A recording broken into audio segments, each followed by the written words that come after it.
Contoh best practice manajemen ASN. Pertama, kita harus datang tepat waktu sesuai aturan yang berlaku.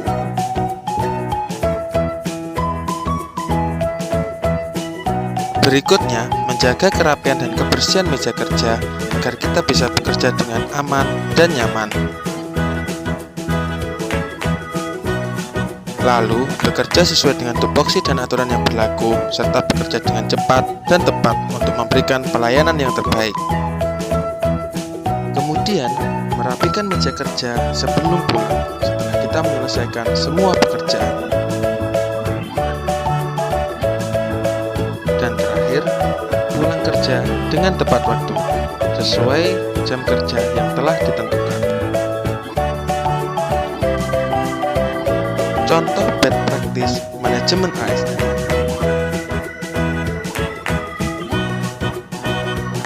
Pertama, kita datang terlambat dan tergesa-gesa.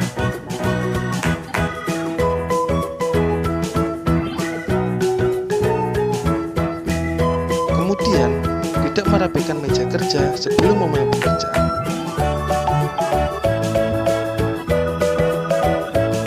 Kemudian, berbincang dan bercanda dengan teman saat jam kerja dan tidak segera memulai pekerjaan.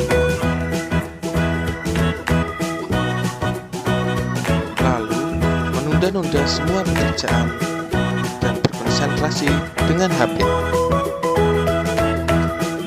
Yang terakhir, pulang lebih awal karena ada kepentingan yang lain tanpa melapor kepada atasan.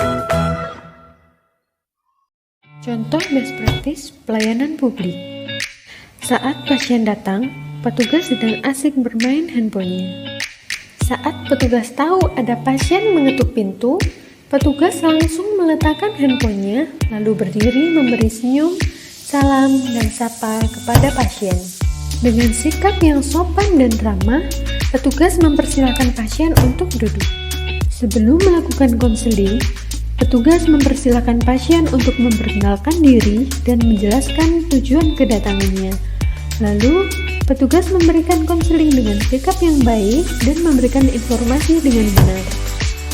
Setelah melakukan konseling, pasien memberikan bingkisan kepada petugas.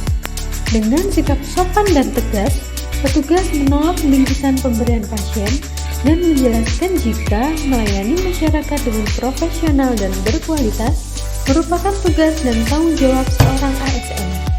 Contoh best practice pelayanan publik. Saat pasien datang, petugas sedang melakukan telepon.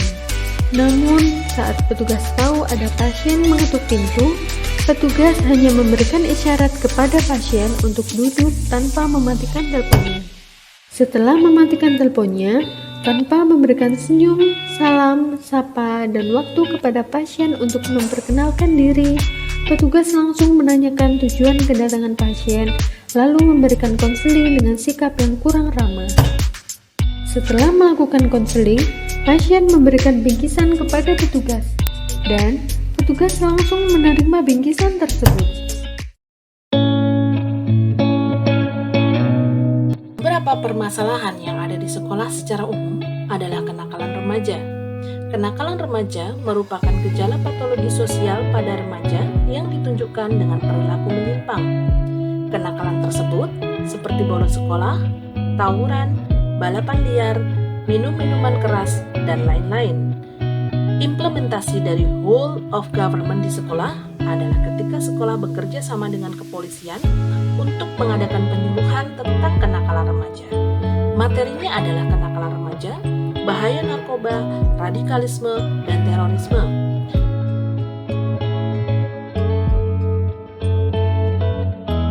Diharapkan dengan adanya penyuluhan ini, sekolah bisa mencetak generasi SDM yang unggul, handal, dan berkualitas.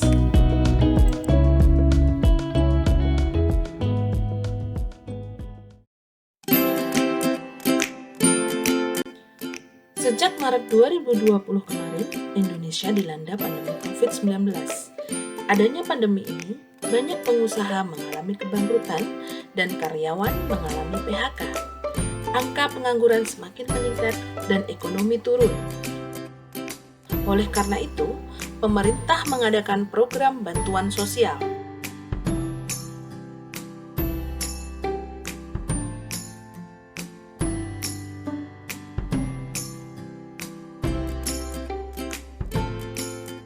Namun, pada pelaksanaannya tidak sesuai dengan protokol kesehatan.